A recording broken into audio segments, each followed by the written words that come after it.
Assalamualaikum warahmatullahi wabarakatuh. Perkenalkan, nama saya Irfanudil Albab, NIM 202065072, Prodi S1 Teknik Informatika, Fakultas Teknik. Di sini saya ingin menjelaskan materi agama Islam bab 5 tentang bagaimana membangun paradigma Qur'ani. Pengertian paradigma. Paradigma secara etimologis berasal dari bahasa Yunani, yaitu para dan digma. Para yang berarti di samping, di sebelah, dan keadaan lingkungan. Sedangkan digma berarti sudut pandang, teladan, dan ideal. Dengan demikian dapat disimpulkan paradigma Qur'ani adalah cara pandang dan cara berpikir tentang suatu realitas atau suatu permasalahan berdasarkan nilai-nilai Al-Quran. Untuk apa Al-Quran diturunkan dan apa tujuan Al-Quran diturunkan?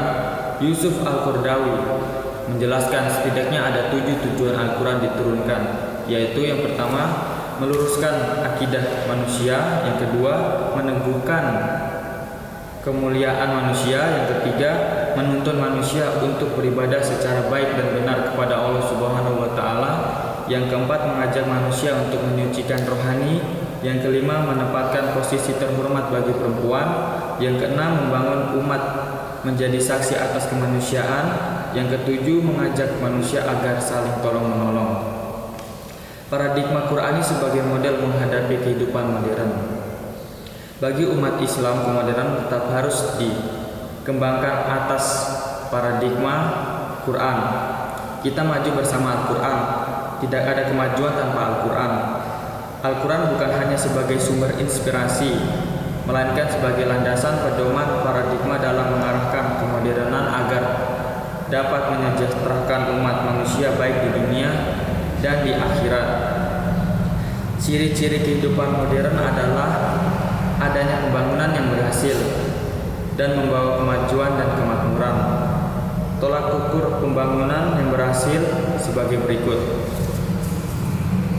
tingkat produksi dan pendapatan lebih tinggi.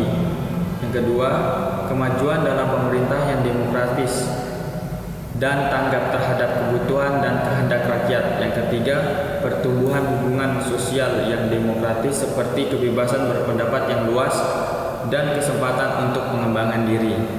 Yang keempat, tidak mudah terkena paham komunisme. Dalam paradigma pendidikan Islam disebutkan bahwa istilah pendidikan Islam mencakup beberapa pengertian, seperti al-tarbiyah al-diniyah yang artinya pendidikan keagamaan, dan al-ta'lim al-din yang artinya pengajaran agama. Paradigma Al-Quran sebagai pendidikan Islam. Dalam konteks pengembangan pendidikan Islam dengan semangat menggabungkan ilmu umum dan ilmu agama, sebagaimana sekarang telah menjadi tren di kalangan sekolah maupun di perguruan tinggi Islam.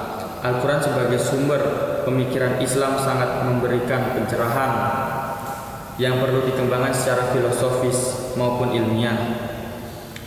Al-Quran merupakan salah satu sumber pendidikan di samping as-sunnah, kata-kata sahabat, dan hasil pemikiran para ahli.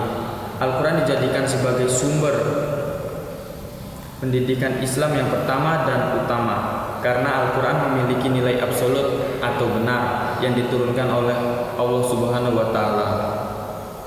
Fakta sejarah dari kemajuan, kedamaian, keamanan, dan kesejahteraan yang telah dicapai pada masa keemasan agama Islam adalah salah satu wujud dari aktualisasi Al-Quran sebagai sudut pandang paradigma kehidupan.